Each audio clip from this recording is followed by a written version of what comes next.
Hello everybody, welcome to Purple Mumble.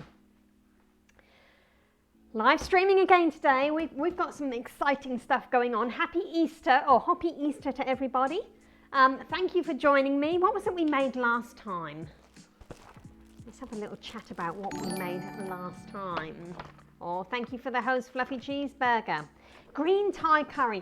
Oh my gosh, this was such a hit. Look at this. Can you see up there? Right there. That means that number one son gave it an 8 out of 10. That's a really high score for him. I gave it a 9 out of 10. Hey, I made it, but I loved it. We put extra Thai curry paste in this. Thank you for the host, Sarge. This is my poor long-suffering husband and my son we've got on board at the moment. Always great supporters.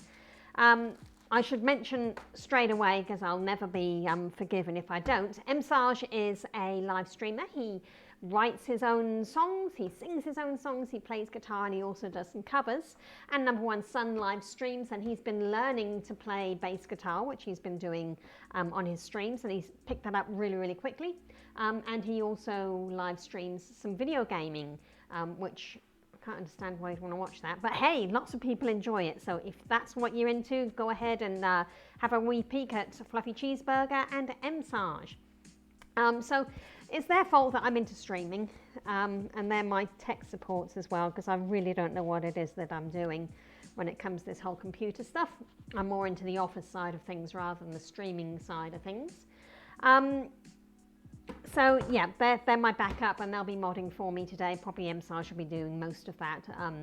Fluffy Cheeseburger's doing something else at the moment. So let's have a wee talk about yesterday's, or a couple of days ago, the green Thai curry that I made. That was so good.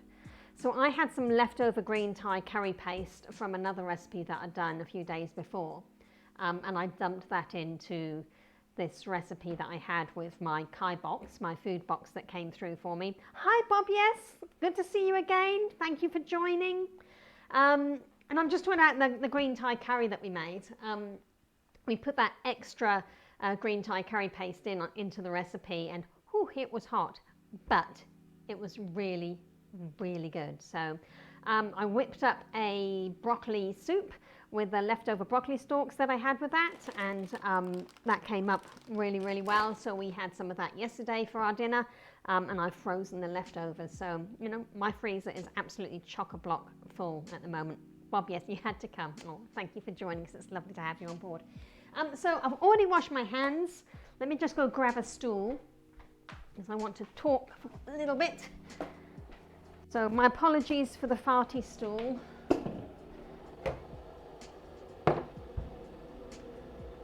I'm going to be doing a couple of recipes today, and you're really going to enjoy this dessert recipe, and I'm actually going to be doing it out of order. So I'll be making the dessert recipe first, and then I'll be jumping in and doing the main cook for today. So red seal today, lemon and ginger tea. Purple Mumble always has a cup of tea when she's cooking. That's the British in me. And I like these fruit tea bags, they're really nice. Especially ginger. I love anything that's ginger.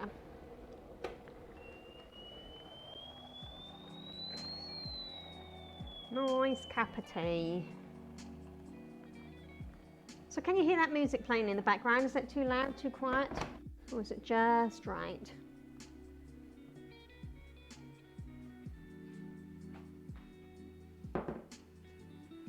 Lovely cup of tea. I'll just rinse my hands off again. Sticky on the outside of that mug.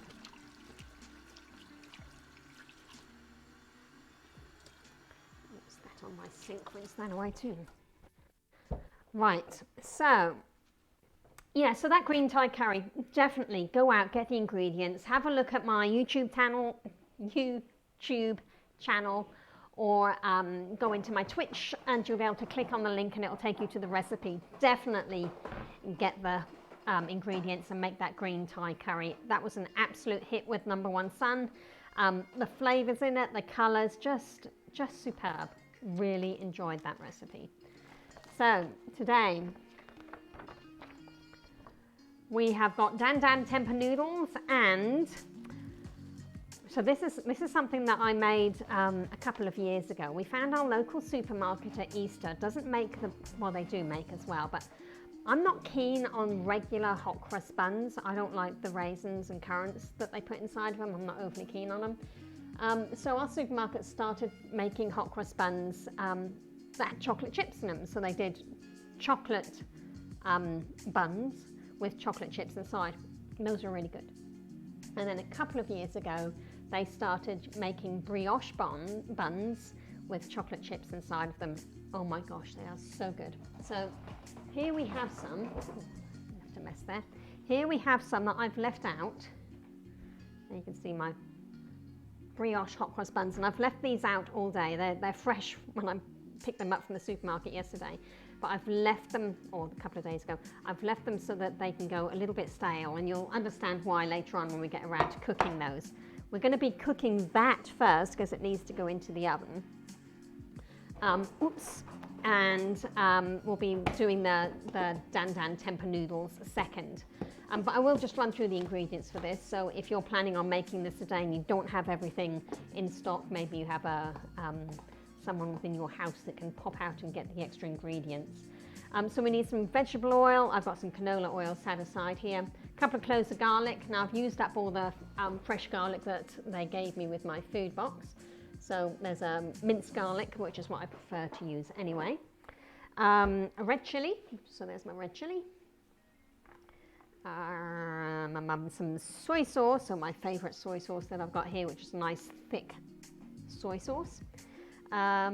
Rice vinegar I don't have, so I'm just going to be using regular old white vinegar. Some brown sugar or some maple syrup, so I've got some raw sugar here, which is what I prefer to use when I'm using a sugar. It's one of the more natural sugars that hasn't been overly processed. A small tin of tomato paste. Now this is the small tin of tomato paste that they sent with my Kai box, but I've got a jar of tomato paste that's been sitting inside my refrigerator, so I'll be using that instead, and I'll save this can for another day for something else that I might make. A red capsicum, or pepper you might call it, so there's a nice red bell pepper. A teaspoon of black sesame seeds. I know they sent me sesame seeds with the pack here. A spring onion, there she is. Half of a 150 gram bag, so obviously that's 750 grams of spinach, which I have here.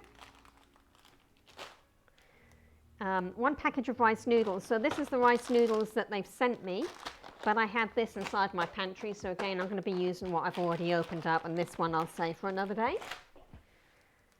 I had these inside my pantry as well, which is crispy noodles, and they've just kind of sat there and I haven't used them, so I'm actually going to throw those into the recipe as well. No, they'll just go on top when I'm ready to eat. Some olive oil, which I've got set aside. Some more of that soy sauce. This is all for the tempeh that goes with it. Some tempeh seasoning here, and inside the tempeh seasoning there is cumin, smoked paprika, and Sichuan pepper, and some star anise. And then of course we have got the organic tempeh that is going to be going into this as well. So this is kind of like the meat texture that we're going to be going for. So before I start pulling all of this together, I want to get on with the bread and butter pudding. Send your food in the mail and you're hungry. And you're going to have to make it. Sorry, Bob, yes, you're going to have to do this yourself. So, bread and butter pudding. I don't know if you've ever made it before, but it's one of the easiest foods to make. And it's delicious as well. So, what we need, I'll grab my chopping board and a knife here, is a piece of paper towel.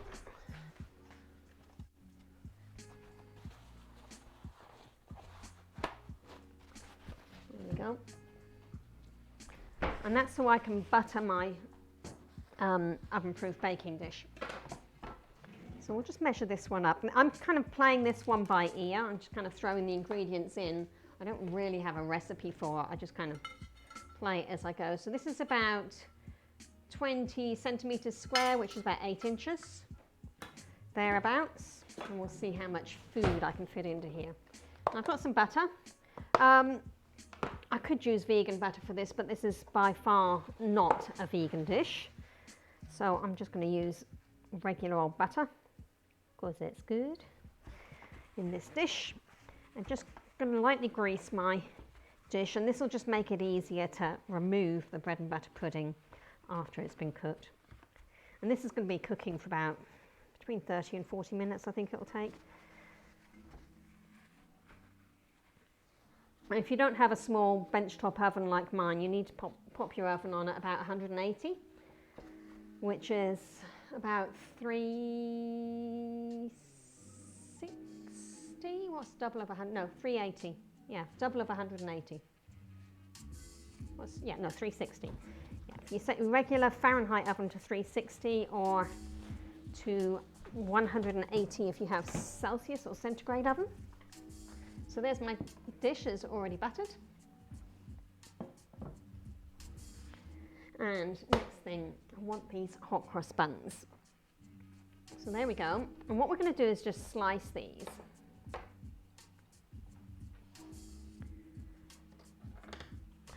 How old is my son? He's older than 18.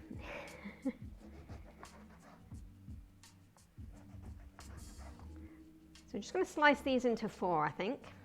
And the reason why you want them a little bit stale, and these aren't quite as stale as I would have liked them to be, but when you slice them, they tend to flatten a little bit, and you don't want them to flatten. You want them to kind of hold the shape. And then you're just going to butter them, just on one side, the side that you've cut.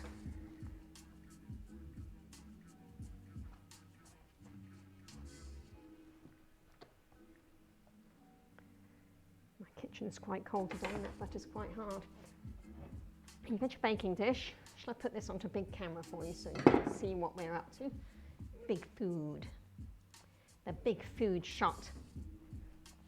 We're just going to line these up inside this baking dish and kind of tilt them backwards just a little bit because you want the butter to be near the heat so it can brown just slightly. And just layer these into here. I'm going to do that with all of these. So we're getting 4 slices. So each slice is about 3/4 of an inch, I suppose. I'll just butter that and then into the dish. I'll try and alternate this. So what I've got is a cut middle piece, an end piece, another end piece, middle piece,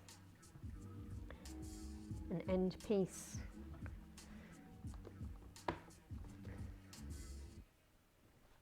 And you're going to do this for until you've filled basically your baking dish with hot cross bun.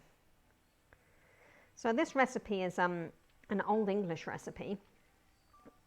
Doesn't usually use hot cross buns. It's usually just old crusty bread that's starting to go stale is what you would be using here. And it was just a way of using up leftover bread, really. Something my mum used to make quite frequently for us when we were kids. And I love it. So mum used to use the old bread that was starting to go stale.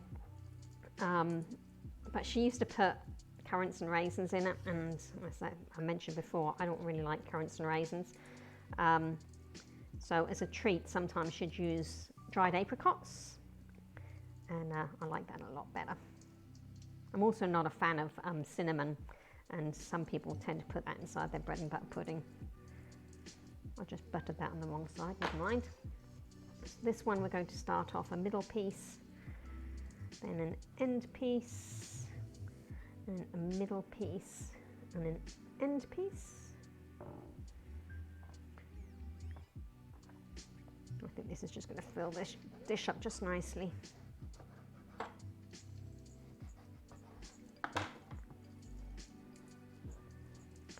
But the premise of how we make this is very much the same as how when my mum used to make it.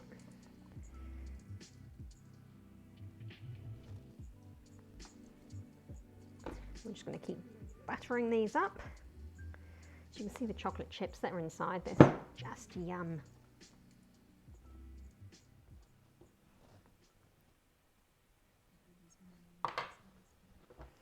This is working out well, so I'm actually using 2 of these buns sliced up on each of these rows, so this is going to fill this dish nicely.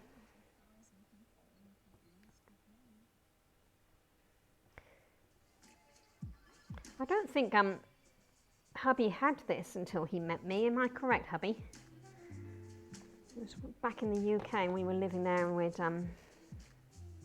just got married and I made this for him.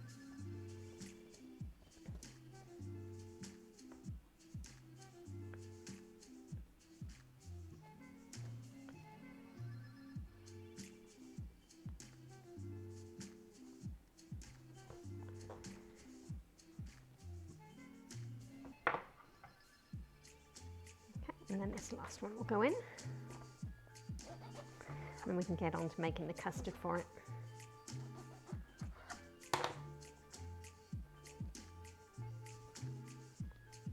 So you can see I've angled each of these hot cross buns upwards. And that's so we can get the element to brown them nicely. One more that needs to go in. Okay, there we go. Wipe my hands off, wash my hands off, get all that butter off of them.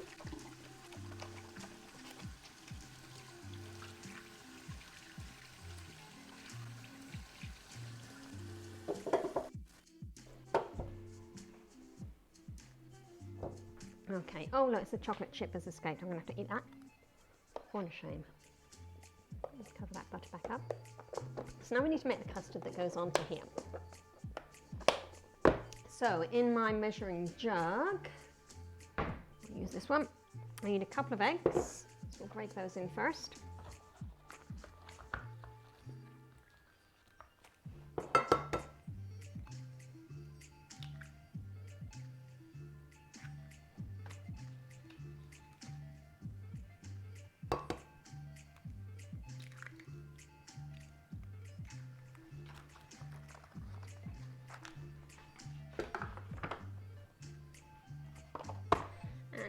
Fork to whisk those up.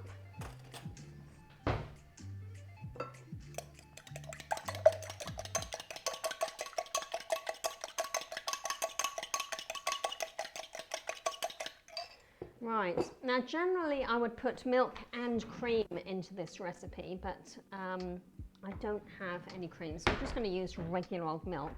I'm just trying to find where I've put my vanilla essence. I've put it somewhere safe. Oh dear. I have to open a new one. Oh no, there's it.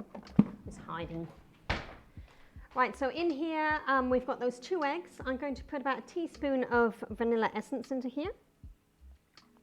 Or you could pop a vanilla bean. I'm going to empty that whole vanilla bottle in there. You can pop a vanilla bean in if you want. We'll whisk that into the egg. We want about a 1/4 cup of sugar. So I'm going to be using this raw sugar again. I like the flavour. It's kind of got a toffee flavour to it. It's rather nice. So there's a 1/4 cup of raw sugar. So we'll whisk that through.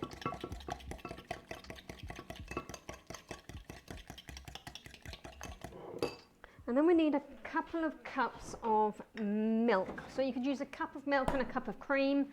I'm just going to use 2 cups of milk. Where is this sitting at the moment? That is sitting at 6 fluid ounces. What's 6 plus 16? 22. Yeah? No, I don't know. Let me just use my cup measure. That'll be easier.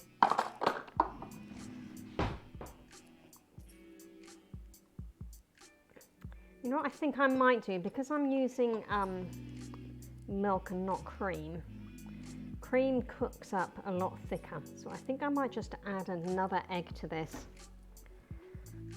just to make sure that that mixture is going to turn into a nice custard for me.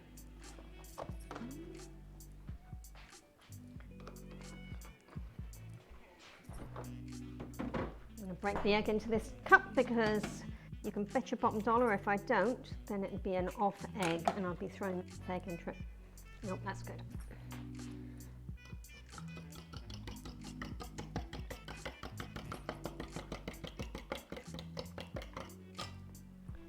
Okay. Pop, pop, come come on, that's a solid yolk there. There it goes.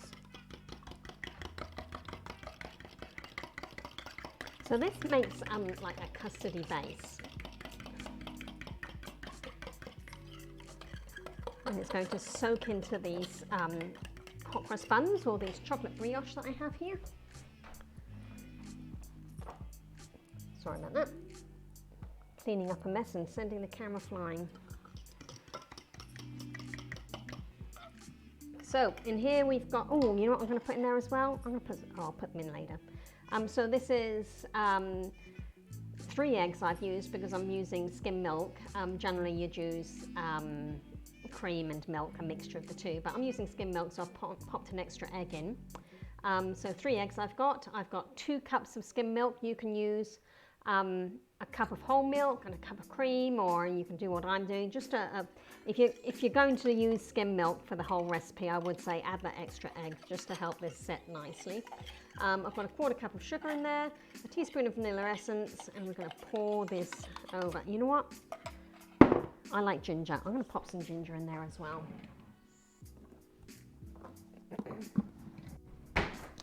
Just because I love the stuff. There's about a teaspoon of ginger. If you like cinnamon, if you're not using a brioche like I am, you can put cinnamon with it, you put nutmeg with it. I like ginger, so that's what's going in for me. And because these are chocolate hot cross buns, I'm going to put some cacao nibs on there as well. So I'm going to just sprinkle these over the top now. So about a 1/4 cup of cacao nibs.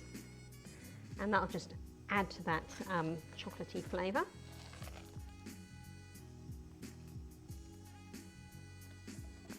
Yum. So I'll put the cacao on now, and then when I add this egg, it'll help to soften the cacao so they're not quite so crunchy.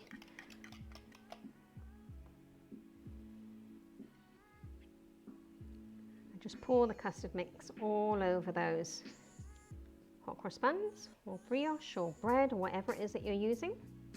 If you're using regular old bread, then if you want to put some currants and raisins in, or cranberries are good. Apricots, dried apricots are good. Any dried fruit really. You just pour that over, and you want that all to be soaked into that bread. And try and make sure that you get all of the bread wet with the mixture, because that will help it to brown. So all those little bits that stick up. You need to get a nice dose of the mixture.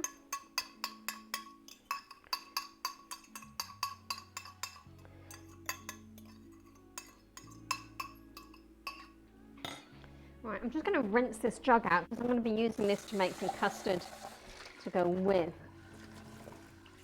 these hot cross buns later on. Bread and butter pudding is really nice with cream. It's really nice with ice cream, of which I have neither. So I'm going to make a chocolate custard to go with that later on. So it can go back in the fridge. Don't need that. I'm just going to gently press down the hot cross buns into the custard because we want this to all absorb in.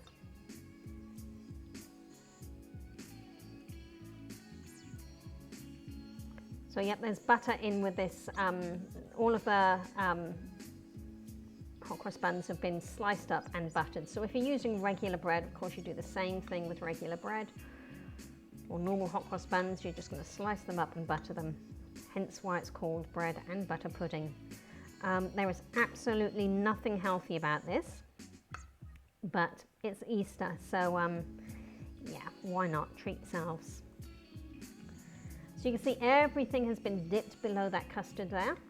And we're just going to let that sit for a few minutes, and then I'll be covering that with some more sugar, just to make it even less healthy before it goes into the oven. Pop that in the dishwasher out of the way. Right, so Now, we move these out of the way and we get on to cooking the main dish for today.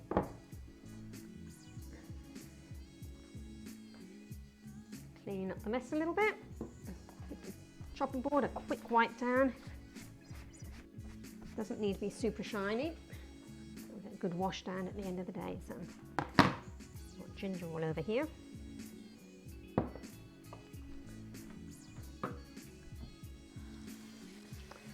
Okay.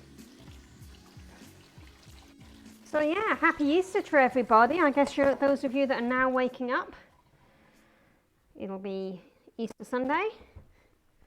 It's now late in the afternoon on Easter Sunday, so it's a little after 4 o'clock on Easter Sunday for us. So I'm fixing our dinner for tonight. Oh, lovely cup of tea. Okay, so next things that we're making is going to be this Dan Dan Tempeh noodles. So there is a link on my front page that'll take you to the recipe for the Dan Dan Tempeh noodles. As always, pop that recipe inside a clear pocket, and that'll help keep it nice and clean and tidy. Right, what do we need? In a shallow bowl, crumble the tempeh. So I did get a shallow bowl out. There it is. And there's my tempeh. There you go. So I think, I don't know for certain, but I think tempeh is like a, it's a form of, I think it's, what's the word I want? When something's almost been pickled. It's a type of fermented, that's the word. It's a fermented tofu, I'm pretty sure. Pretty sure. Don't quote me on that, though I could be wrong. They sent me the ingredients in the box, and that's what I'm going to be using. So organic tempeh, this one is. That's what it looks like inside the packet. Used by the 8th of July 2020. So it's got a fair date on it, so you can have this and you keep it inside the refrigerator. But looks like you can keep it for a fair while. I've never used it before, so it's going to be interesting. If I can get it out of the packet. Oh, it smells a bit like prawns. Interesting stuff. Certainly going to be throwing this packaging outside because it's pretty darn stinky. There's 2 layers of packaging here. Man, they can wrap it up good. That is slick as snot, trying to get it out of there. Come on, out you come.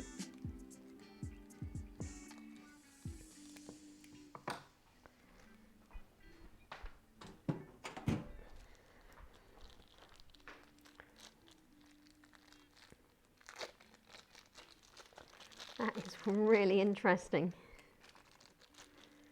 So I've never cooked with it before, so we'll see what it's like.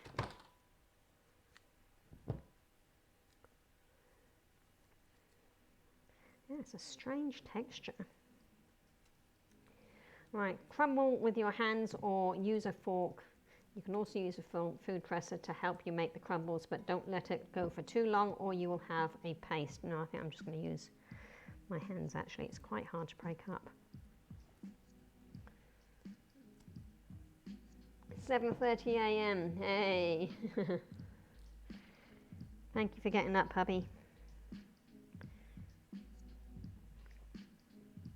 This is really weird stuff to work with. Not used it before, but we'll see how it comes about.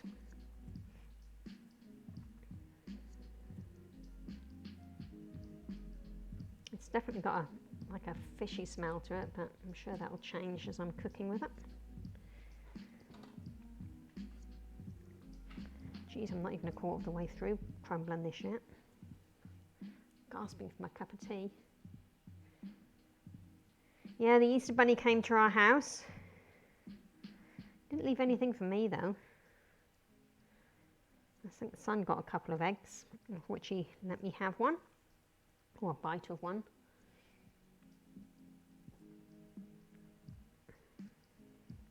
We're very lucky that the Easter Bunny was able to visit this year. I didn't leave you anything either as well. either, M. Sarge. I'm sorry about that. You can't even get anything in the post at the moment because no one can go to the post office.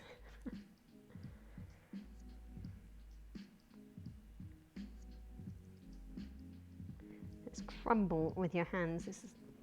I think this is just so tightly vacuum packed that crumbling is not a thing that it's going to do.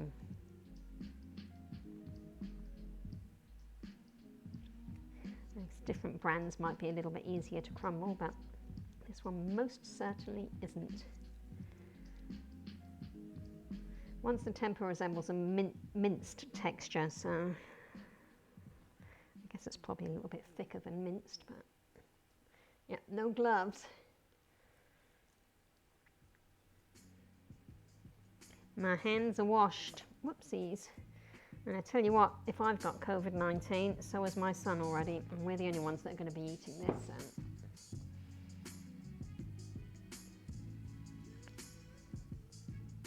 I was hoping this would crumble a little bit easier than it is, because I really wanted to get that brioche into the oven.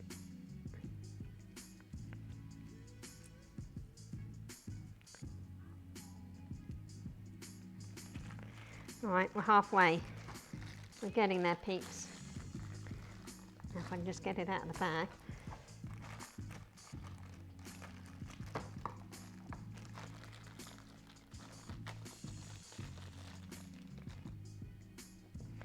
Move this rubbish out of the way.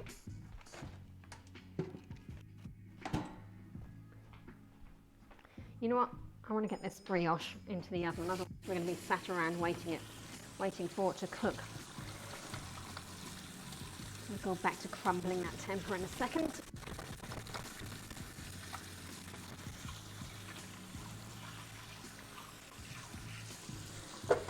So I'm just going to set my bench top oven on. So 180 degrees I need.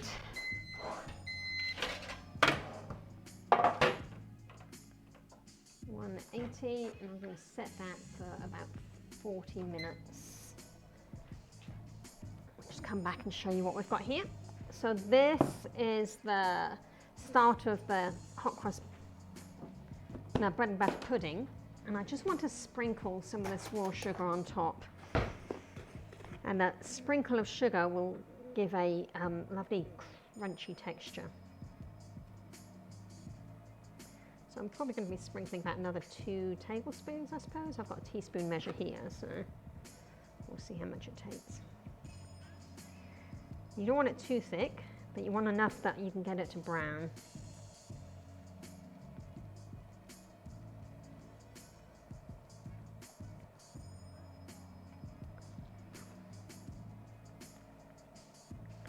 So I guess there's about 1.5 tablespoons of sugar there. And ideally a brown sugar for that. A demerara if you don't have a raw sugar.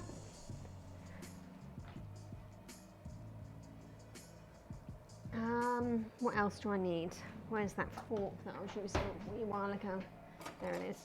Just going to make sure that this is well soaked in. Just a gentle press with the fork all over.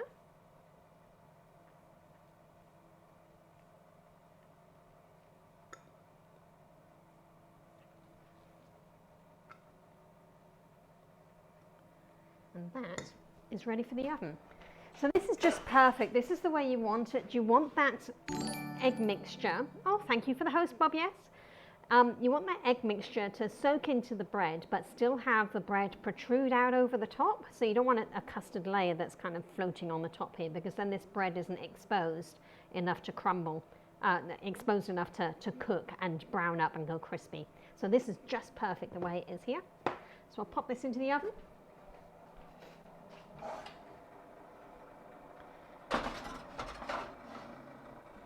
Oops. Put it on this baking sheet just in case it bubbles over.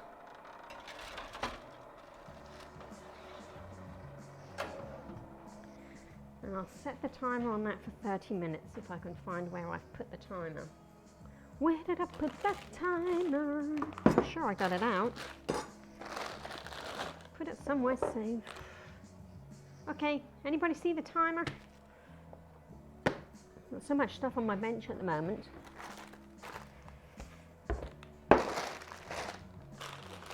Oh, you know what? I didn't get it down from the fridge. Right, what did I say? 30 minutes. Start. Yep, that's running. Right, back into this tempeh before I lose my temper.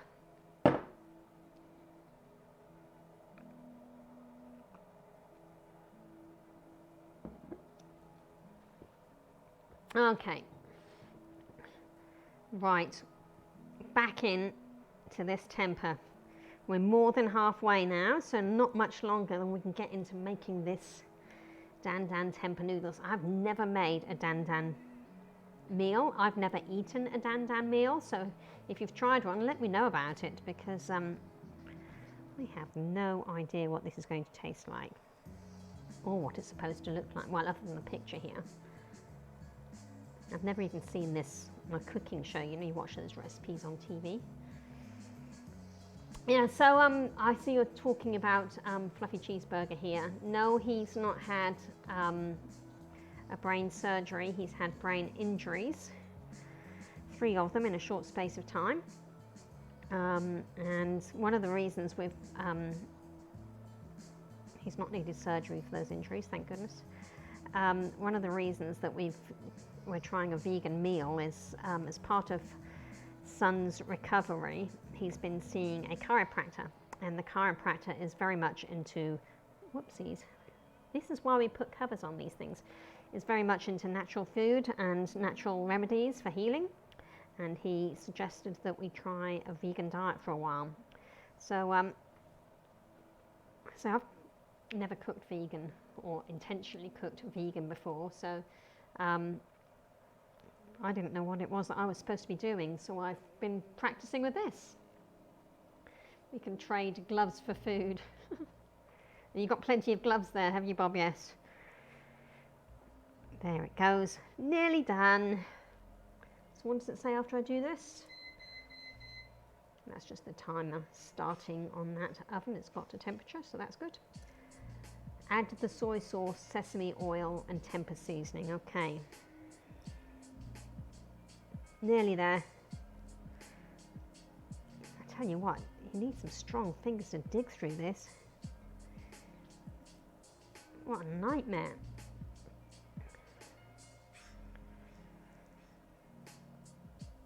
Ooh, this stuff is stinky. Hopefully the smell dissipates when it cooks. Right, wash my hands. So has anybody else had dan dan noodles before? I don't know what dan dan noodles.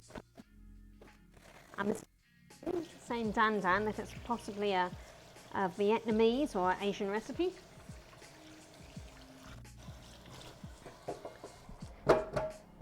So we're looking for some Asian flavours to come out of this. You trade toilet paper for food. We're good for toilet paper. 2 tablespoons of vegetable oil. I have a canola oil, so that's what I'm going to be using. So that's going to go into here. Oh, I did say to put the oil in, didn't it? No, it didn't. Whoa. Just caught myself there. Nearly put the wrong oil in. Okay, once I remember there, add the soy sauce, sesame oil, and tempeh. Soy sauce, there you are. Geez, that was a close catch, wasn't it? 2 tablespoons of soy sauce. I cannot tip this bottle with my left hand. I have to go the other way around. Something wrong with my hand, I think. Certainly aren't going to go to the doctors with it, not in this environment at the moment. Soy sauce, sesame oil. How much sesame oil do I want?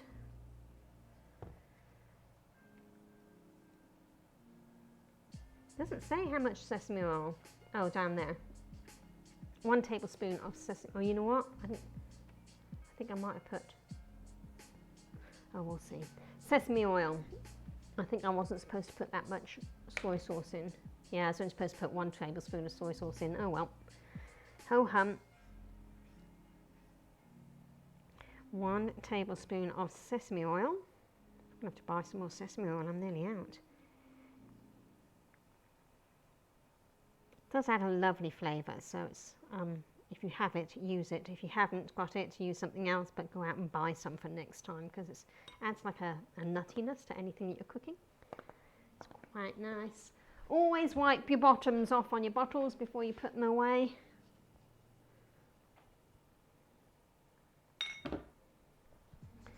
Right.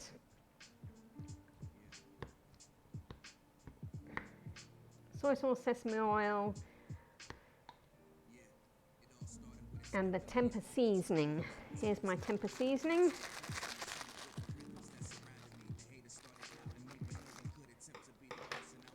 So that's going to get dumped in. So it's about, looking at that, there's probably about 2 teaspoons.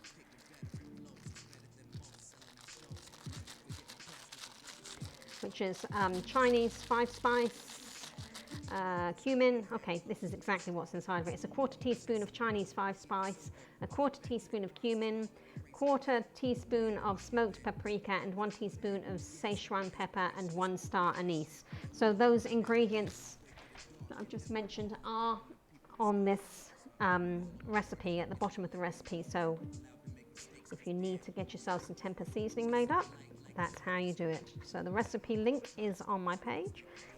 Exclamation mark recipe will bring it up for you, or if you go to the home page, then you'll find it just there.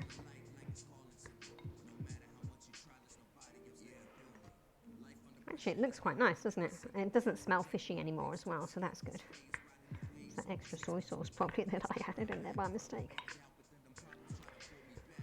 Right. Stir well to combine and leave for 10 minutes to marinate.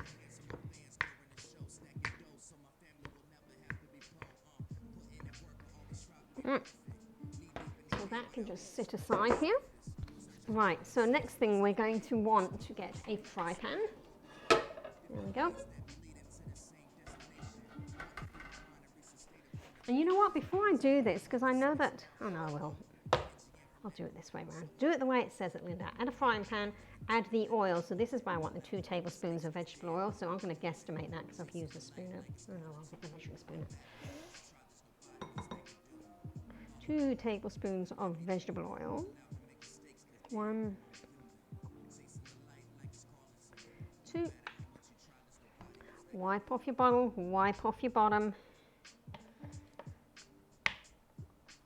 And that can go back over there for storage.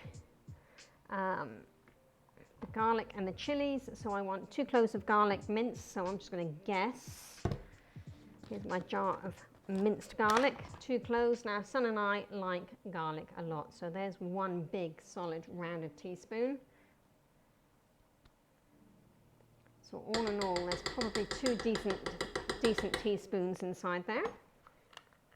We're not going to cook this up just yet, but when we do, I'll bring it in front so you can see what's happening. So I've got a little bit of food prep to do here. Put the garlic back in the fridge. And a slurp of tea.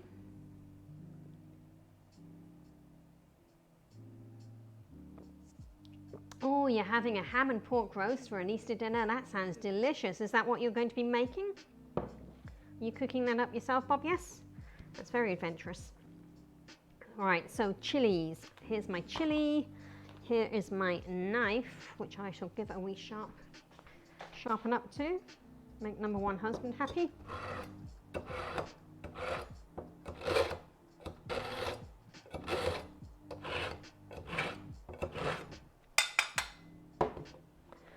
And always wipe off your knife. Don't want those little sharpenings into your food.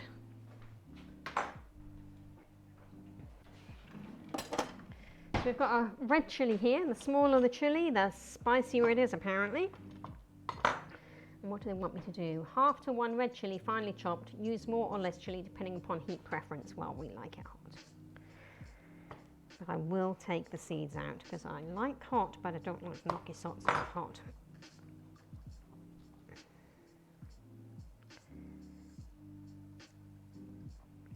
So I'm just going to pull this vein out of the center that's got all of the seeds in it.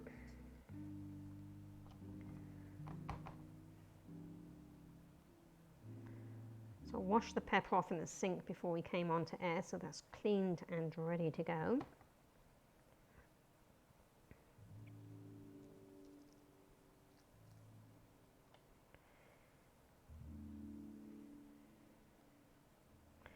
So last time I made something with a pepper, I even washed dishes. So I wash my hands thoroughly after handling the pepper because they can be a nightmare if you get your hands anywhere near your face. I wash my hands thoroughly, and I even washed the dishes that night to get all of the pepper juice off my fingers. And then without thinking about it, my contact lens had moved. I sat watching TV after dinner, after the dishes were all done, and I reached into my eye, as I've done a million times before, to unstick my contact lens from my eyeball. And man, I obviously still had chili on the end of my fingers, because boy, that set me off.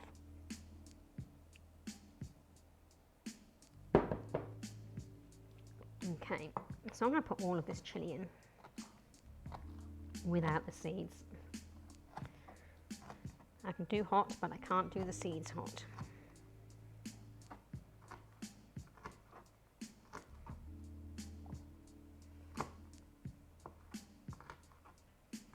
So yeah, that contact lens ended up having to come out and my eye just sat and burned forever.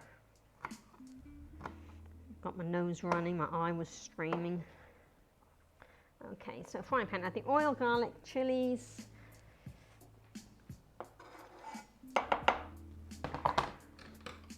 Okay, chilies are in.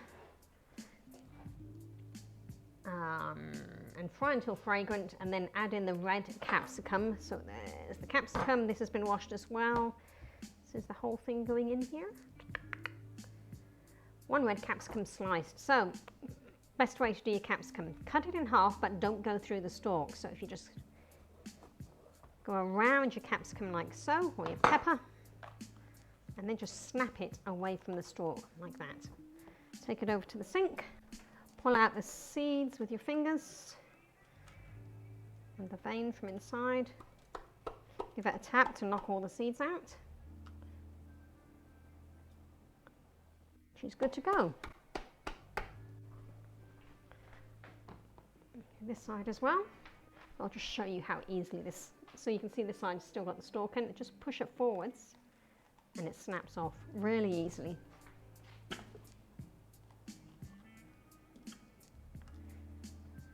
So it's almost 1 o'clock in the morning for you. Hey, Bob. Well, thank you for staying online and watching the stream.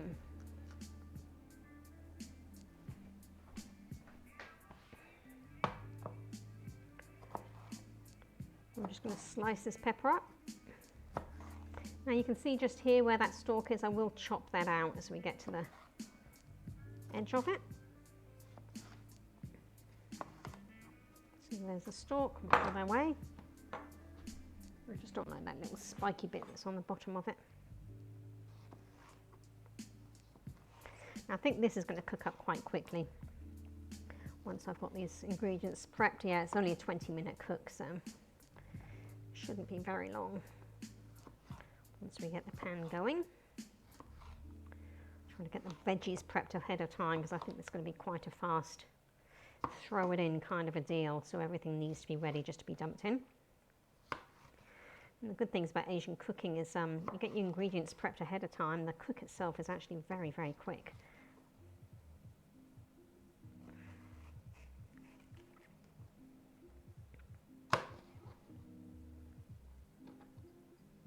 One slice. There she goes. Right. So we can fire up the stove. Let's move this out of the way. We'll move the stove into view, or the hob into view, so you can see what's happening.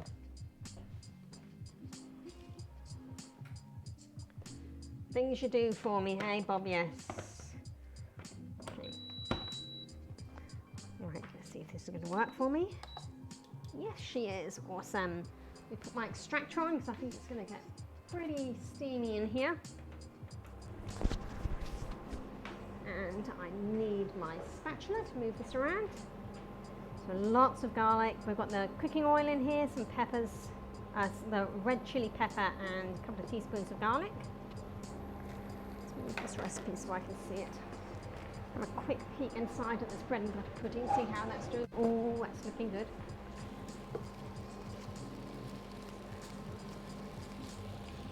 Bring this lid over as well, in case I need it.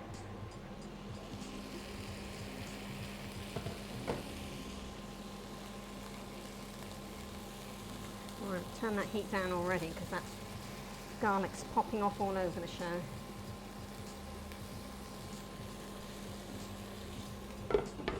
Right. So, in a fry pan, add the oil, garlic and chilies and fry until fragrant. Yes, it is. Add in the red capsicum, soy sauce, rice vinegar, sugar. So there's the capsicum.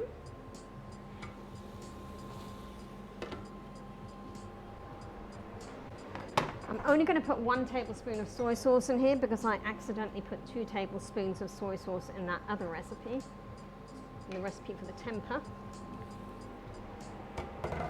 So I should just add 1 here so we don't over soy it. Ouch, I cannot pour that jug that way.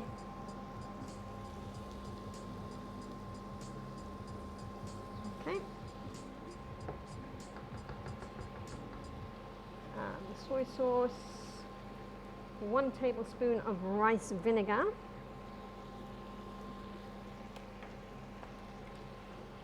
So I'm going to be using white vinegar, so I don't have any rice vinegar. It's certainly going to be something for me to get, I think.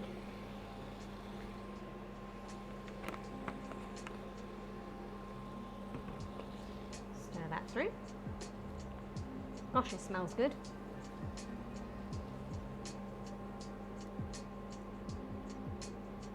Sugar and tomato paste. So it's 1 tablespoon of brown sugar. So I'm going to guess that with my little measuring scoop here. 1 tablespoon of brown sugar. And the tomato paste. So I'm going to look at this wee jar here and decide roughly how much I want out. This jar here to be about the same amount.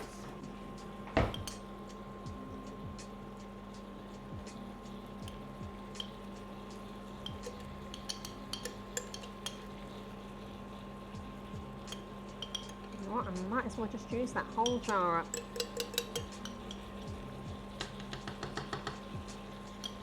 Might be a little bit more than it would have had in the can, but silly to put just that little bit back in the fridge. It's all going to be added flavour. Can you adjust the camera more so it's to the pan? How about I'll do that? There we go. Sorry about that. I should have been paying attention. Struggling to multitask once I get cooking.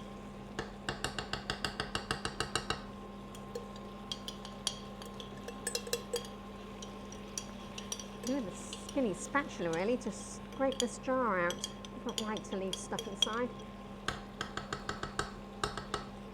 Right. And stir that through.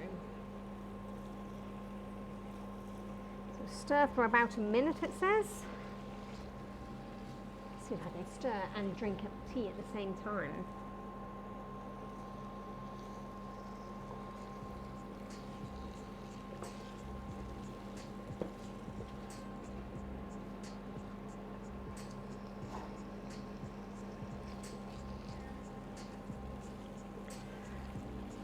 Sage and Fluffy Cheeseburger, I do appreciate you modding for me. Bob, yes, yeah, they are my mods, so take a back seat on that one if you could. I'd appreciate that muchly. So these peppers are just starting to begin to soften. The smell from this is just gorgeous.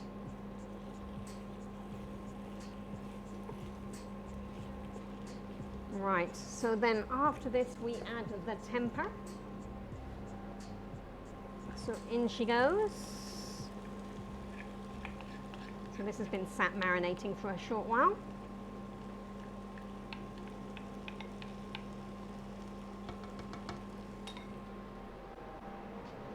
Wonderful flavours coming together here. I think I'm going to like Dan Dan noodles.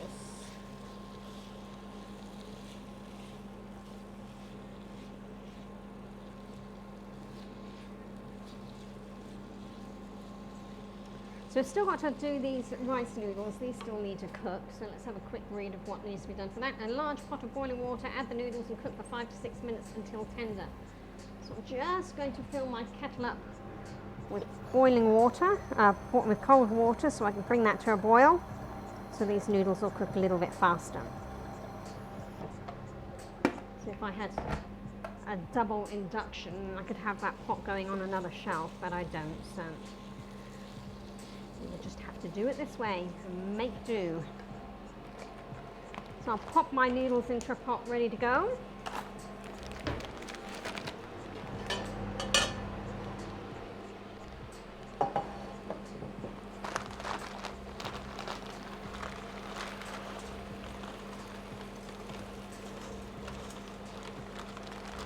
So I can get them out of the bag.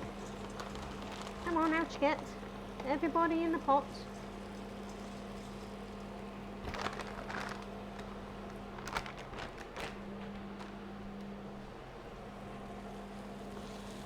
Right, I think what I'm going to do is take this off the heat as soon as the kettle boils. I know it's supposed to cook for 4 or 5 minutes, but I want to get these noodles cooked and cooled and separated. So as soon as that kettle boils, then the noodles will be coming onto the hob instead. Let's have another quick look at this bread and butter pudding, see how it's doing. So it's been in here now about 10 minutes. It's coming along nicely. So as that cooks, as the bread and butter pudding cooks, and continues to absorb the moisture from the custard that sits there, and gradually it swells the bread, especially if the bread is quite stale, because bread when it goes stale tends to shrink a little bit. So the moisture of the milk and the egg there just swells into the bread and it kind of puffs up into a little cloud. Really quite delicious. So I think you'll enjoy it.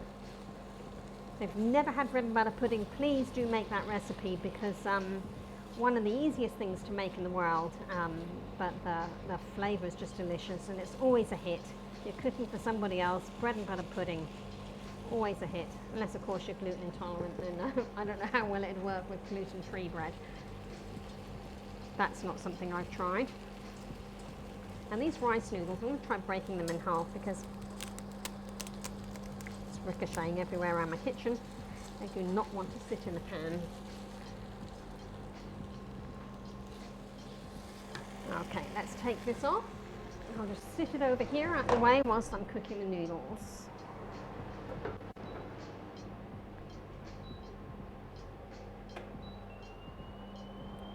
Okay, so we've got boiling water here, and I've got that boiling so these noodles will cook that much faster. It's much quicker for me to boil hot water in a kettle, my electric kettle, than it is to do it on the hob. So water is in. We'll just give these a wee poke down so I can get the lid onto the pot so we don't steam the kitchen up too much. So as they hit the hot water, they do soften, so they fit into the pot just a little bit better. In you go, peeps. Just like any noodles or pasta, it softens as soon as it hits boiling water. So lid onto that, and we want to simmer these for 5 to 6 minutes, it says. Get that water up for a simmer.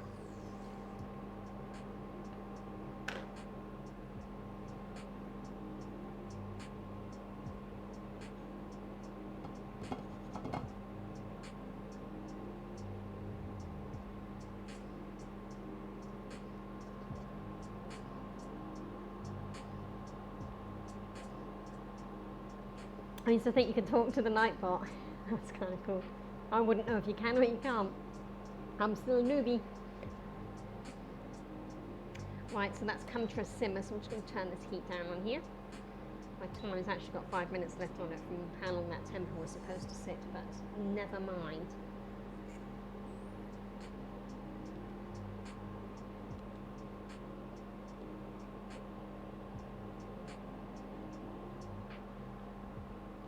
Whilst we're waiting on this these noodles. Do you want to have a look and see how this bread and butter pudding is looking at the moment? So this has been cooking for about 10 minutes or so. And see how that's puffed up as it's taking on the custard mixture. Yum. So we'll keep that inside the oven. We want that to brown, so as it browns, it'll brown on the very top, and as it browns, it caramelizes that sugar as well, and it goes almost like a crunchy biscuit texture on the top, so really, really good. So these are simmering, so that's awesome. I'll turn the heat down just a little bit on those. I don't want the pot to boil over.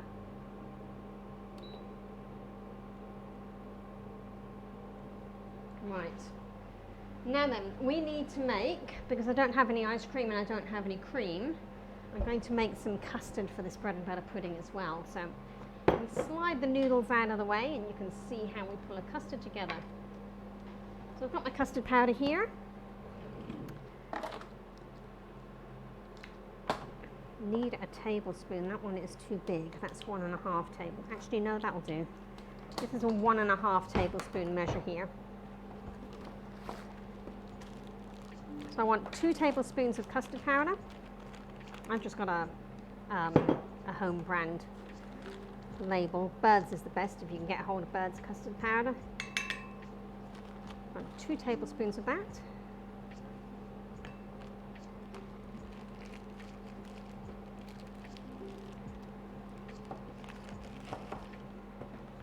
And 2 tablespoons of sugar. You can use white sugar if you want to. I'm going to use this lovely raw sugar because I like that toffee flavour that it gives. Keep an eye on those noodles, make sure they don't boil over. And then we need some milk. So I need about 20 fluid ounces of this. But because, you know what, here's my cocoa powder. Because I'm doing a chocolate brioche, I'm going to make a chocolate custard to go with it. So I'm going to stick in about a tablespoon of cocoa powder as well. So it will be a chocolate custard that we're going to have. So instead of a vanilla custard, it will have a chocolate flavour to it, which will go really, really nicely with those chocolate chip brioche hot cross buns that we have.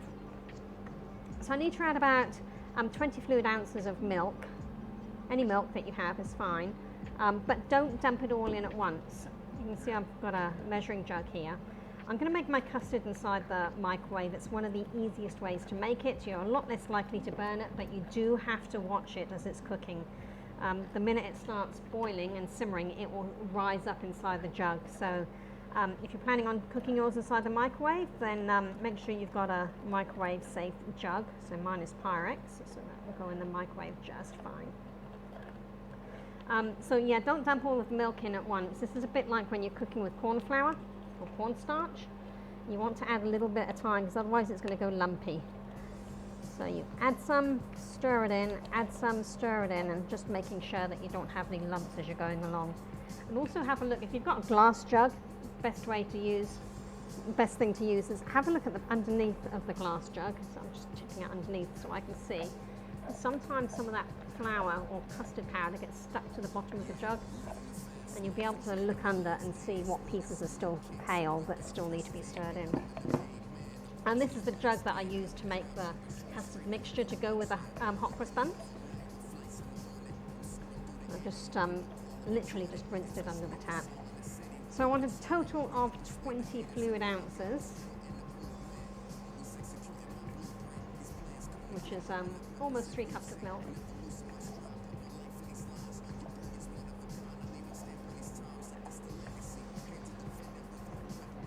Just pour some, stir it in, pour some, stir it in.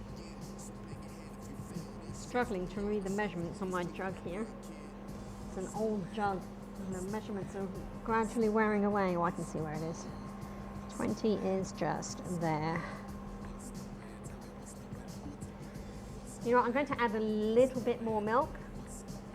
This cocoa powder is going to thicken, so it'll turn my custard super thick if I'm not careful. So I'll probably add another 10 fluid ounces of milk. Okay, so these noodles should now be ready. Quickly check them.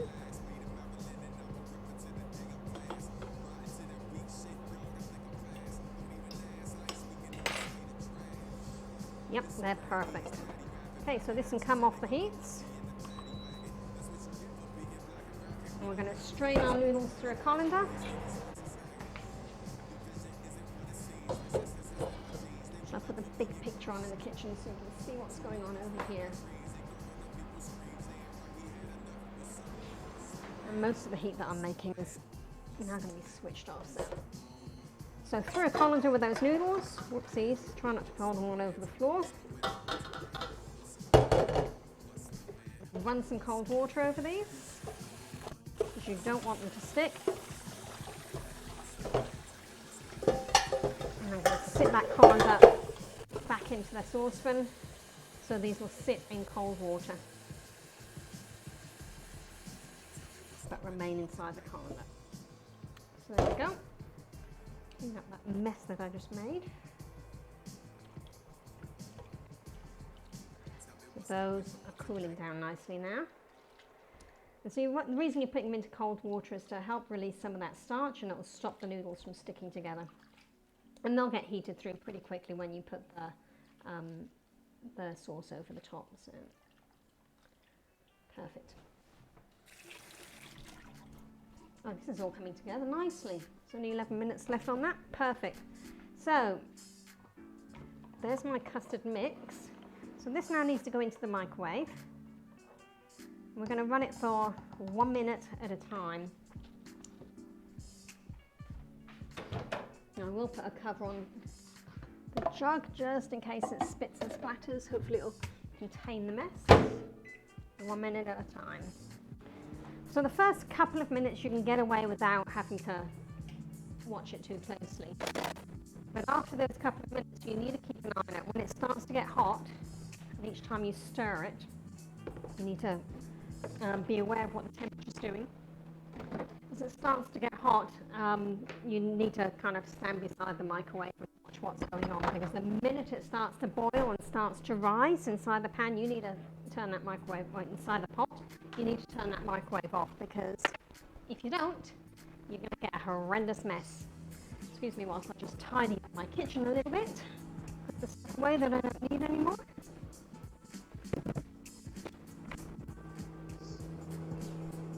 So it'll beep after the first minute. We'll take the jug out and we'll give it a stir. It'll go back in for another minute.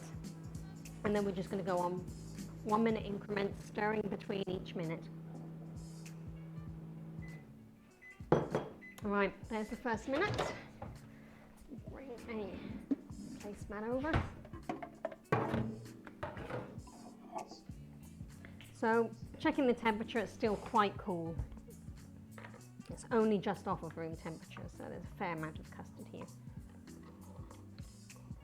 You see it's still runny as runny can be. Move that there so you can see. So back into the microwave for another minute. And each time I'm checking the outside temperature of that jug. And the minute it starts to get hot, I'll be watching that like a hawk. So I do not want to be cleaning that mess up. Okay, what else do I have to do to these tempeh noodles? Dan, okay. Add the noodles, cook for 5-6 minutes, strain and rinse with cold water to prevent sticking. Add the spinach to the tempeh and stir fry until wilted. Serve the tempeh over the noodles with a garnish of sliced spring onions and black sesame seeds. So I haven't sliced my spring onion yet. I'm not keen on spring onion, but number one son likes it, so we'll get that sliced up. Do we do the whole onion? Yes, we do. So this has already had a wash, but I haven't sliced, so we'll just cut the rooty end off, take that singular outside level off the onion.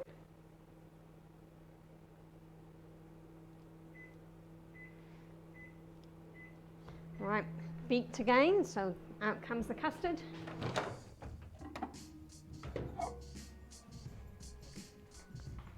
So now it's starting to get warm. It's not hot yet, it's just starting to get warm. stir it thoroughly.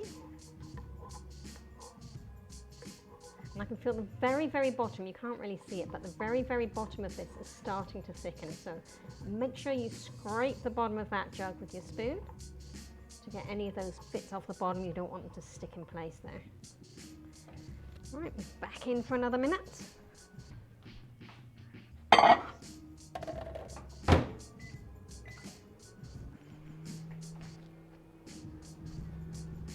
couple of serving bowls out here. Slice up this spring onion nice and fine. Actually, if I chop it like that, that'll be a bit quicker.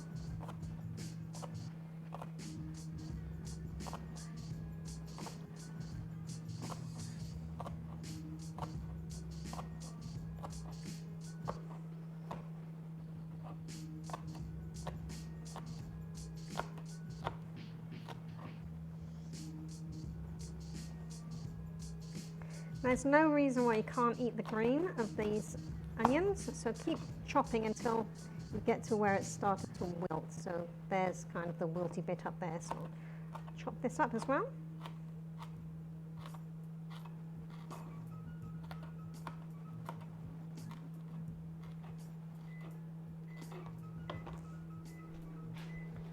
Okay, now I think it's going to be the time that I have to start watching this like a hawk. Let's have a look. You see how it's kind of gone glossy on the top here? And it's got quite a bit thicker, so we're getting very, very close now. Again, we're scraping the bottom of the jug. Yeah, I can't keep my hand on the outside of this for long, so I'm going to have to watch it like a hawk. That's why I haven't put this Tempeh back on.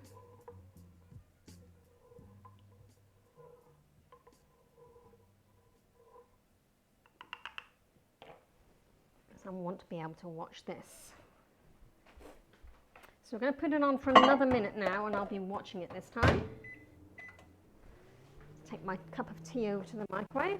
Might as well have something to, you know, I'm going to have to take the lid off because I can't see if it's boiling up. And the minute I see this start coming up the jug, I'll be switching the microwave off.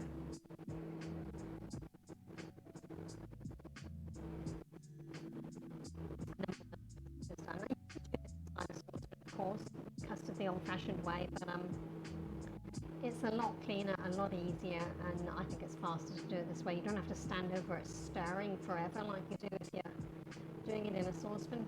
It so easily burns if you're cooking in a saucepan.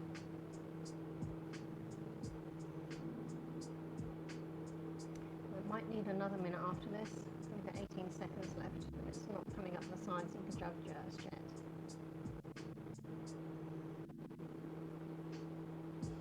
They say watch their boils. Custard. Okay. Bring it out, let you have another look.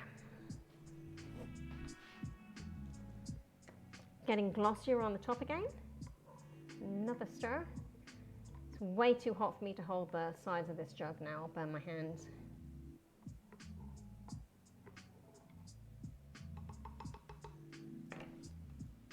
Back into the microwave, another minute.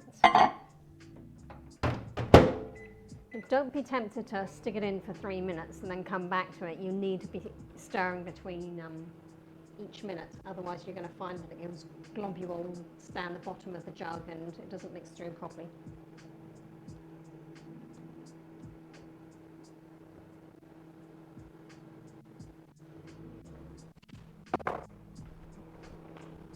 Oh, that bread and butter pudding has risen right up to the top of the dish. I can see inside the other oven. It looks yum.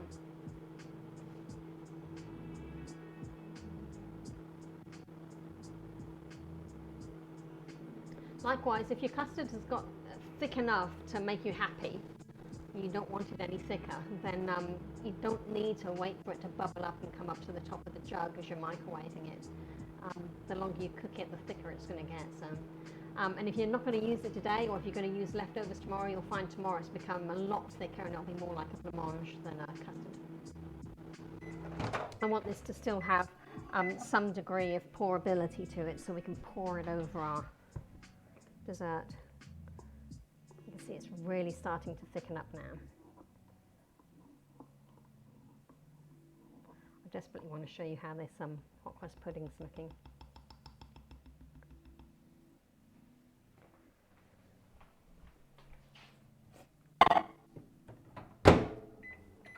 Another minute. Stand and watch it like a hawk, because that beast is going to go.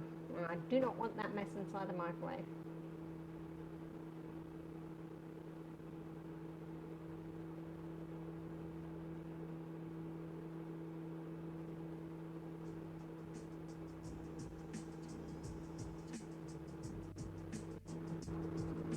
Wish the light was a little bit brighter inside there. The kitchen lights are all reflecting on the door of the microwave, and I can't see what it's doing. Okay, it's starting to go up. You ready to switch it off?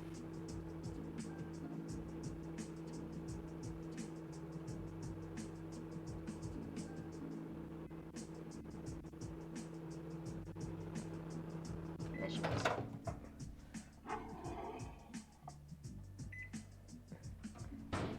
Okay, so you can see that it's risen up inside the jug. I'm not going to use that spoon, I'll use a metal one now, I think.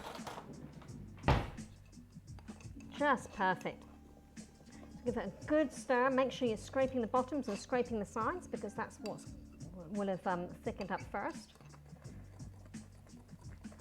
And that's just perfect. I'll let that sit aside to cool down to a degree. So when we're ready to have our hot crust bun pudding, that'll be about the right temperature to eat. Move this out of the way, don't need that anymore. Clean up the mess in the kitchen. And I want to show you a peek of this. This is so good. I'm going to have to put it onto big camera so you can see what it is I'm bringing you. You're going to like the look of this. Okay, is everybody braced? Oh look, the time has just gone off. See how this is puffed right up? Look at that.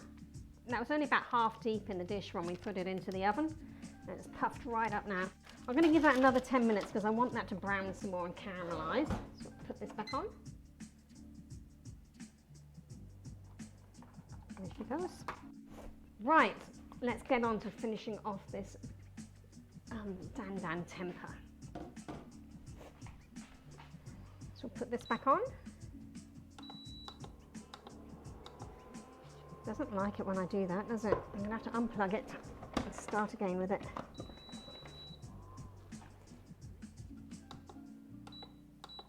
There it goes. Temperamental thing. Do like it though. Right, so the spinach is going to be going into this. So this is all pre-washed and ready to go in. We'll just get this up to temperature. You know what, I think I want a little bit more moisture to that. So I'm going to add some boiling water to this, or some cold water, a little bit of kettle water, to this jar of tomato paste that I was trying to scrape out. Put the lid on, shake it up and pour that inside. And that cleans the flavour out. Leave that so you can see.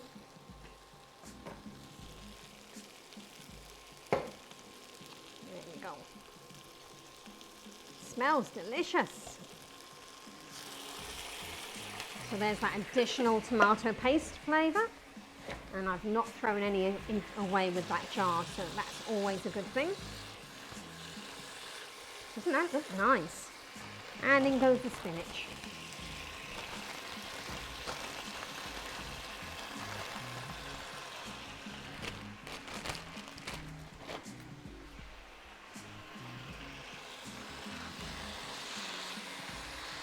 Turn the heat down on this a little bit.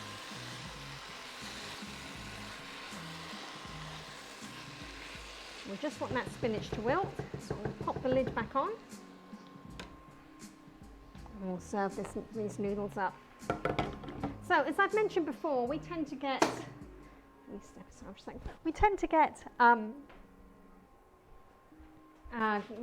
these meals are supposed to feed 2 adults for 1 night. But we tend to get more than that. We tend to get 2 nights worth of food out of each of these recipes. So I'm going to only use about half the noodles that I have here. We'll save the other half for tomorrow night. So just lift those out of the strainer and pop them into the bowl. And when we pop the tempeh on top, that'll heat the noodles through again.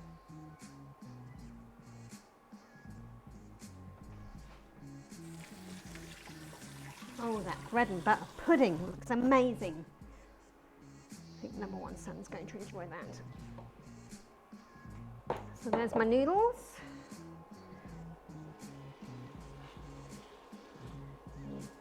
Spinach is starting to wilt.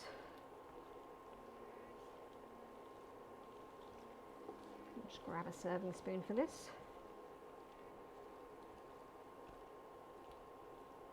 And then it'll be taste test time.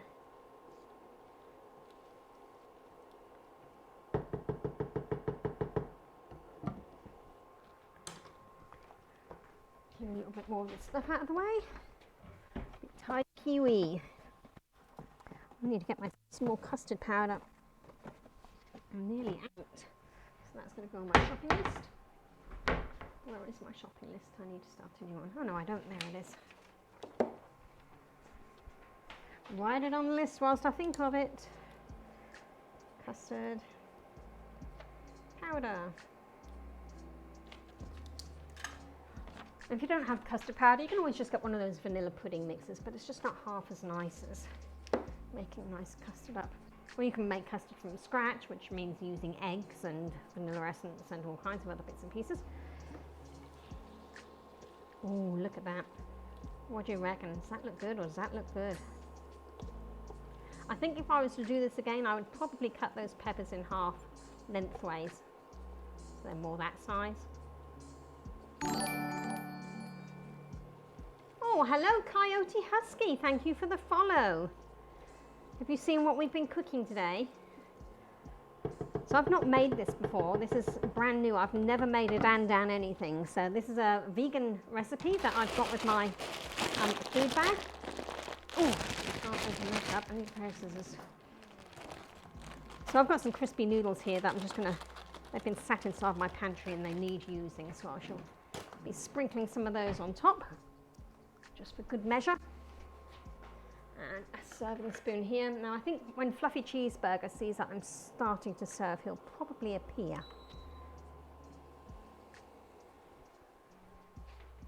Does like a good feed, does that son of mine. So once again, I'm going to split this into 4. And we'll be using half of it tonight and half of it tomorrow night. So we found with these food boxes, there's enough food to feed the 2 of us for 2 nights. Okay, so we'll pop that onto the noodles.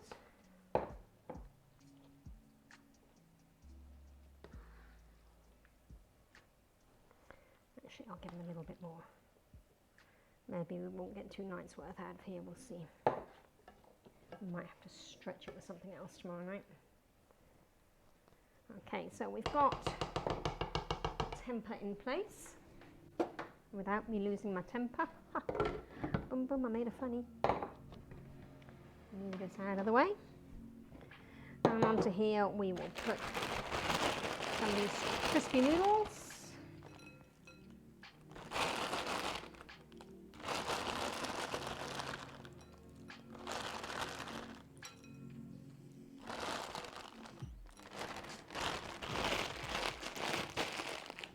Fill that bag back up. And some sesame seeds.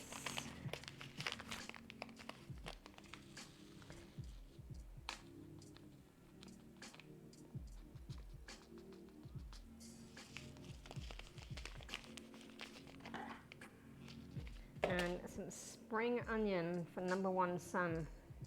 I don't like spring onions, so. And as if by magic, number 1 son appears. Smells good in here. Smell good? Good. How hungry are we? Hungry. Is that like a chocolate sauce I smell? Yes, but you're not having that yet. You have that after you've tried this. That's a Right. So this is Dan. What's it called? Where's my recipe? Dan tempeh noodles. I have never cooked with tempeh before. Sounds like you're cooking when you're angry. Angry noodles. Angry noodles. These hard ones aren't part of the recipe. Okay. They're a little bit stale, actually. This looks really good. Colours look good. Smells good. Let's give it a crack. You might not want to eat those crispy noodles. Yeah? Yeah, they're a little stale. Mmm. Oh yeah. In here? Mm-hmm. That's a shame I stirred them all in. I'll say, if you stir them in, they'll be fine. They'll just soften up. Now they take away from it because it's bloody good.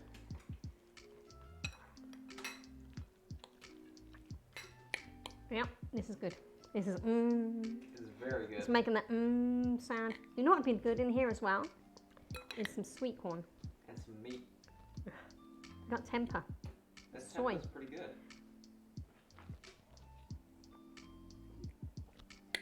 I like these rice noodles. Mmm. Very nice. Yeah, I like the tempeh.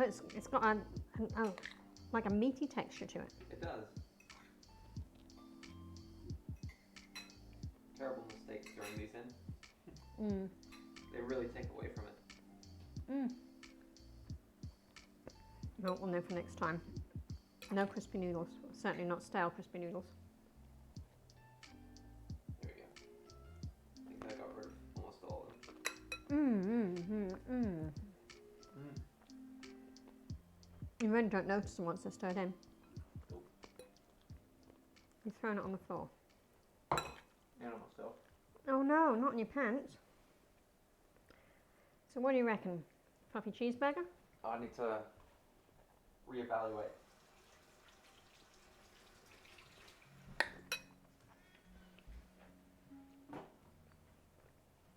I am going to be buying tempeh again. Except for the slightest one. No, well. I'm going to be buying tempeh again. That's good. I like.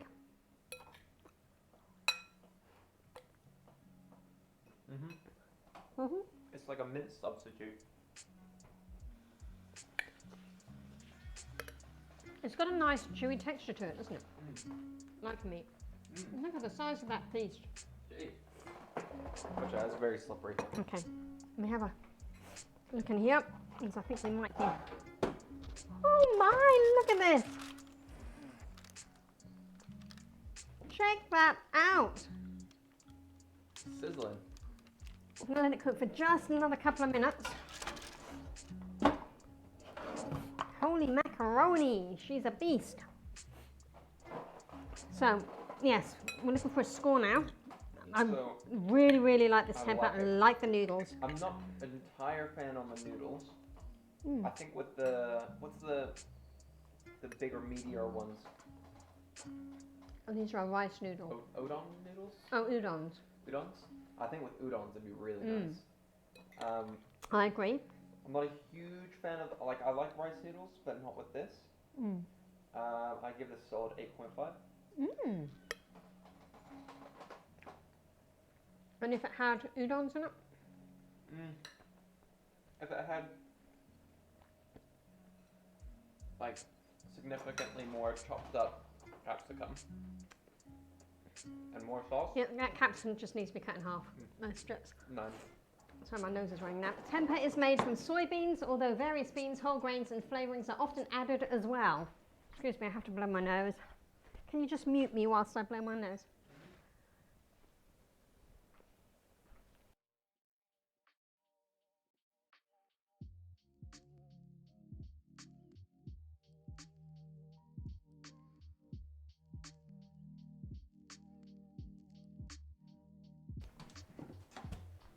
Oh, sorry about that. Spicy flavours. Got chilli in it. I have to blow my nose. Yummy. So, substitute for udon noodles. I agree with that, but I don't I don't think I mind rice noodles, but I can see that udons would be nice. I think possibly as well just to get it onto your fork. That's the main thing, is just getting it onto your fork and into your mouth. The taste is really good. The taste gets a 10. The taste gets a 10. That's awesome. And that's kind of like, it's like biting into mince, yeah. So although it was a pain in the backside, you're going to scoff that down and then come back for some of this bread and butter pudding. You need to scoff it down pretty quick then.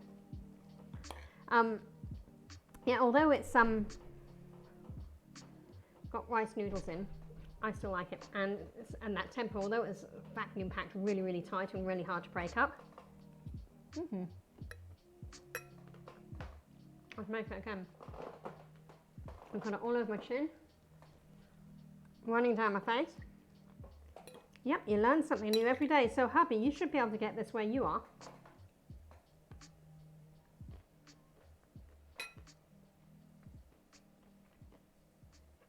Yes, I would definitely, for a family of 4, make it. If you don't like your food spicy, you might not want to use quite as much chili. The ingredients that we have here, this is supposed to be for a meal for 2 people. I think this will probably comfortably feed 3 people. So, you know, just buy a little bit more ingredients to go with it.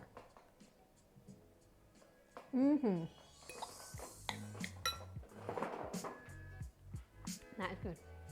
Right. So now, without further ado, because I don't want you guys to have to sit around waiting on me to stuff my face. I didn't know that tempeh was soybeans. And you know that tofu is soybeans. Because tempeh is basically a, what's the word again?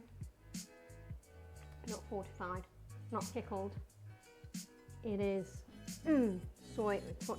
It is fermented tofu. But you should be able to buy it at your supermarket in a vacuum pack, like we did.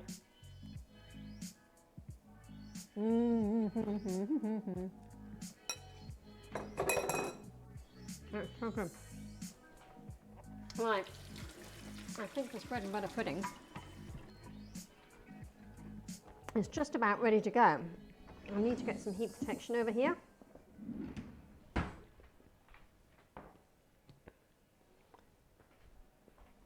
turn this off. Oh, she's a monster! Look at that.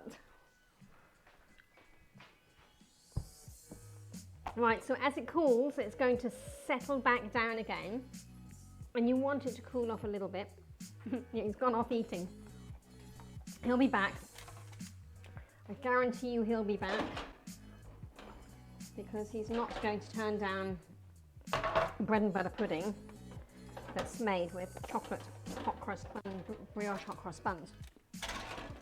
Because he loves them too. Now, let me get ready to serve this up. Another couple of dishes. And that just needs to sit for a little bit because I want the last of that moisture to absorb into the bread and butter. But this was a winner. I enjoyed that meal. I'm still enjoying this meal. So has anybody on here ever cooked with tempeh before? Not in a tempeh.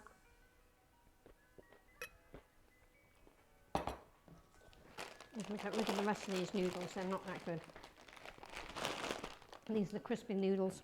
They've got a bit stale.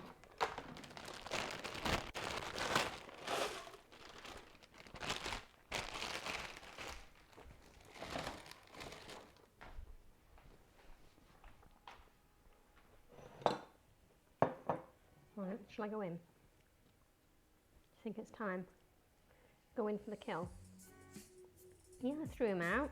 If something's not good, I'll throw it out. Can you hear this?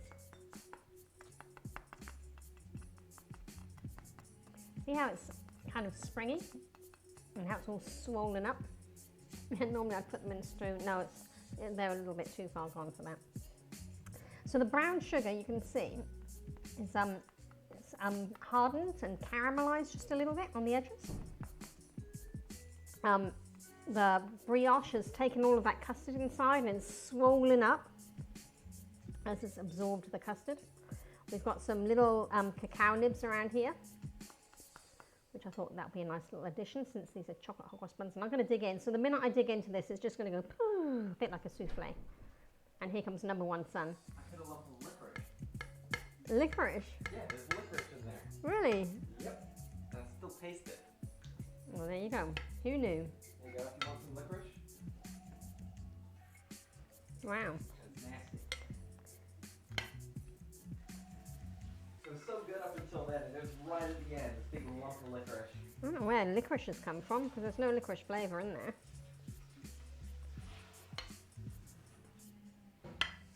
Yeah.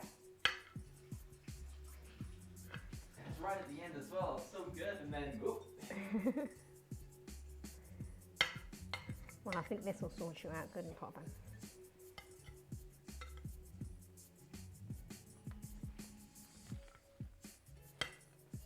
So where did the licorice come from? I don't know. So I've not cooked with any licorice. There's no aniseed flavour at all. Oh, you know what? That might have been the star anise.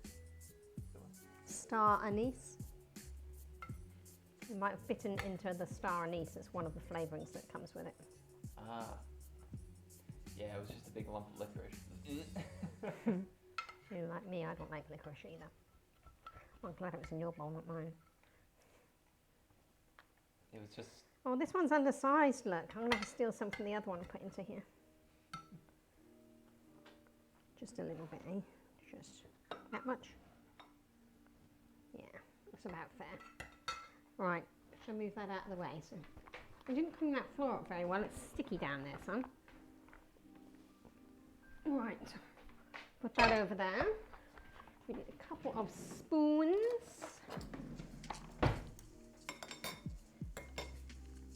Here's our chocolate custard, so you can see it gets the skin on it. Just stir it in. I like the skin myself.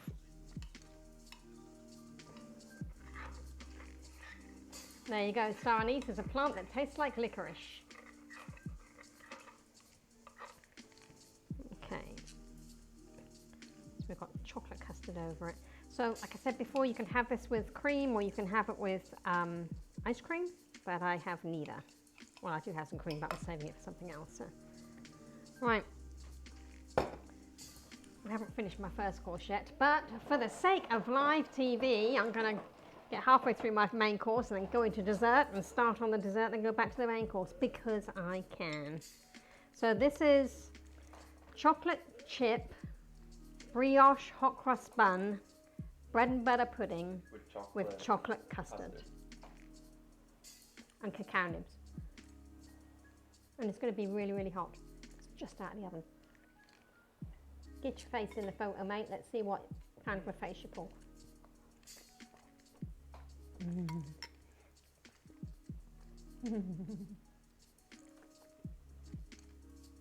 going to tell my husband it's just really horrible. Oh, it's just awful. You won't want this. So, next time I make this, I won't have to make it for you. Score? Score. Usually I'm not a huge fan of bread and butter pudding. Right. So with that in mind, is that an 8? An 8? Yeah. For someone that's not a fan of bread and butter pudding. Mm-hmm. Sweet. I'm going to give it. Thank you. I'm going to give it a 9. He's out of here. So what did you score the other one? 8.5 for the Dan Dans? Yep. And an 8 for this. I'm going to score it a 9.5. Because I really like it.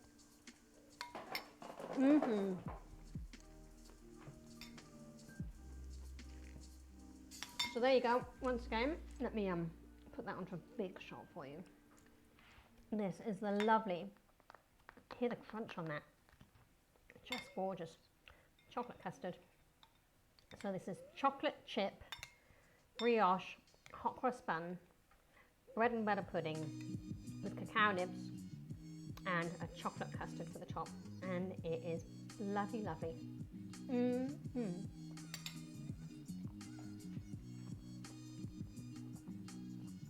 Definitely making that again. Definitely making these tempeh noodles. We will certainly be looking out for that star anise because neither of us like licorice. But obviously the flavour that sits in the background of that licorice just needs to be part of the flavour profile of the Dan Dan tempeh noodles. We just need to pull that star anise out so he doesn't get a whole chunk of it. Nobody gets a whole chunk of it. So, oh, I'm glad you want some, hubby, when you're home, and we shall be making that for sure. So thank you everybody for joining me in my stream today. I'm going to be eating leftovers tomorrow night, and I shall be making sure there's no more star anise in there to shock the sun. I might have to add a few extra veggies to stretch this a little bit further. I might have put some sweet corn in without the leftovers. And this bread and butter pudding is going to last us another couple of nights as well. So that's awesome. There's enough there to feed 6 people easily. So, yeah. I hope you enjoyed the stream. If you'd like to follow me, that'd be wonderful. I've got a YouTube channel also, Purple Mumble. You can see a lot of the recipes that I've made in the past, along as finding it on my Twitch page. You should see most of my cooks that I've done in the past. Most of them have been recorded. So, yeah, thank you for hanging around, Bob. Yes, get yourself off to bed. Happy Easter. Enjoy your pork and ham tomorrow.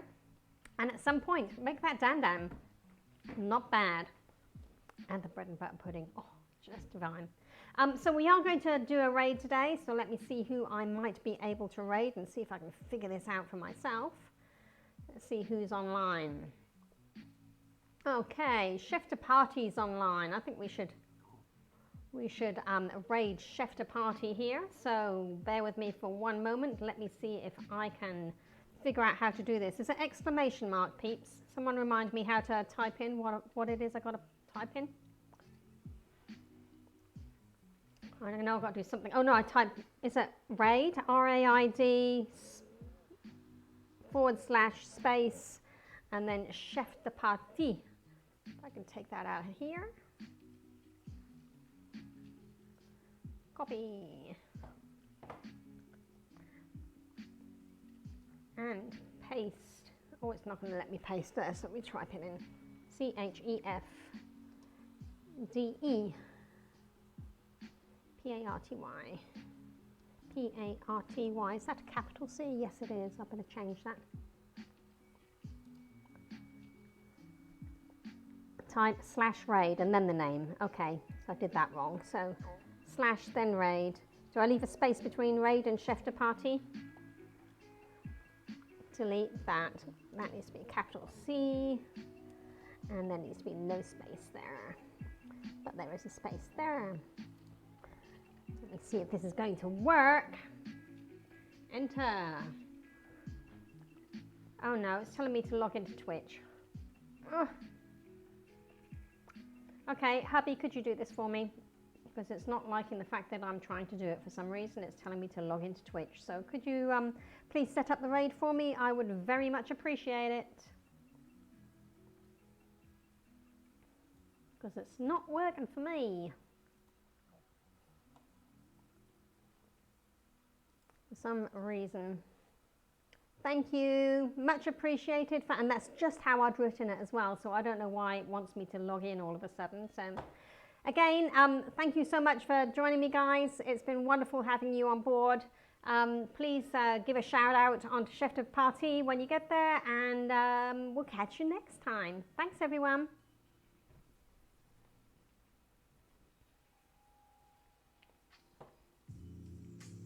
Yeah, my hero, Emsage is my hero. Thanks, guys.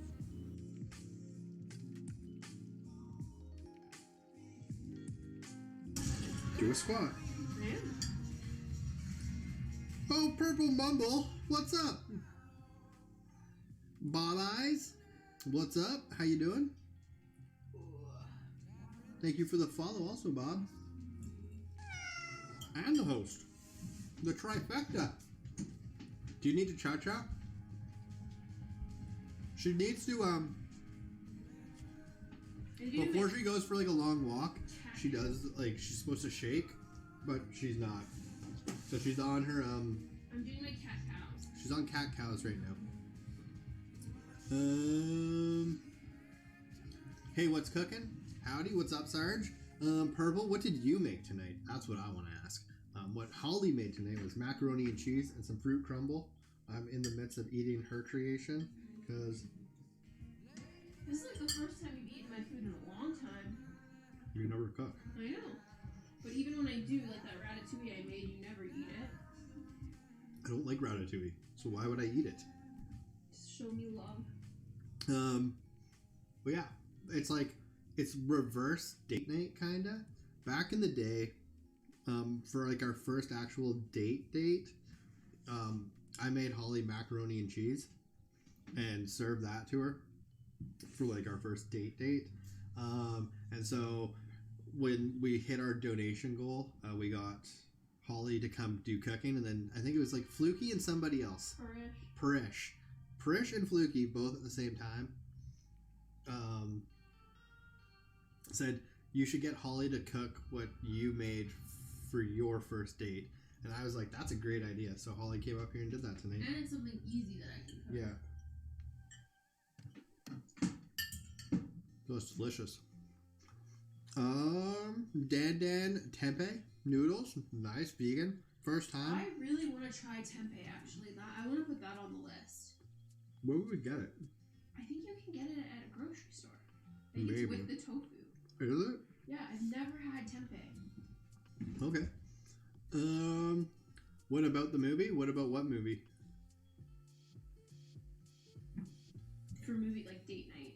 Oh, we didn't watch a movie. Like our first, it wasn't like a first real date. Our first date. That was real. That Robin cooked for me. But it was like a real date, I think. Also made chocolate chip brioche, hot cross buns, bread and butter pudding with chocolate custard. Wow, whoops, wild fingers. Yeah, I could read between the lines and I knew. Ratatouille, I mean.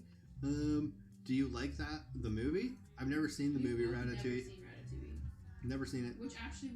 Brioche, nice. We should probably watch. It's a cooking movie. I know. Oh my god, what? Yeah, I've never seen Ratatouille. Let's watch it. Maybe one night. Next movie night? Next movie night, I Ratatouille. would watch Ratatouille. It's supposed to be really cute. We can watch Ratatouille. Next movie night, next Wednesday.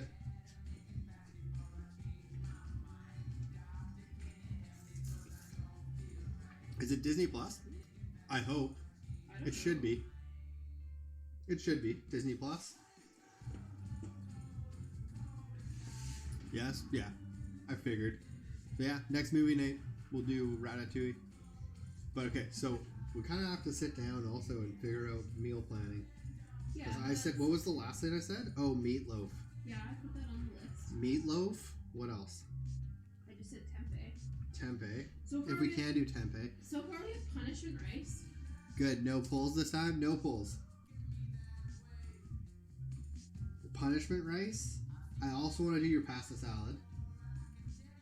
But that, like, you do it in a big batch, so that'll be like end of the week, I'd say. So okay, then we have punishment rice, quiche. Can I come to movie night? Yeah. Movie nights on Wednesday nights. You just need to go into the Discord, and that's where we do movie night. Punishment rice, quiche. Oh, I did fruit crumble today, so we can get rid of that. Gnocchi with peas. Oh right. Pretzels with cheese.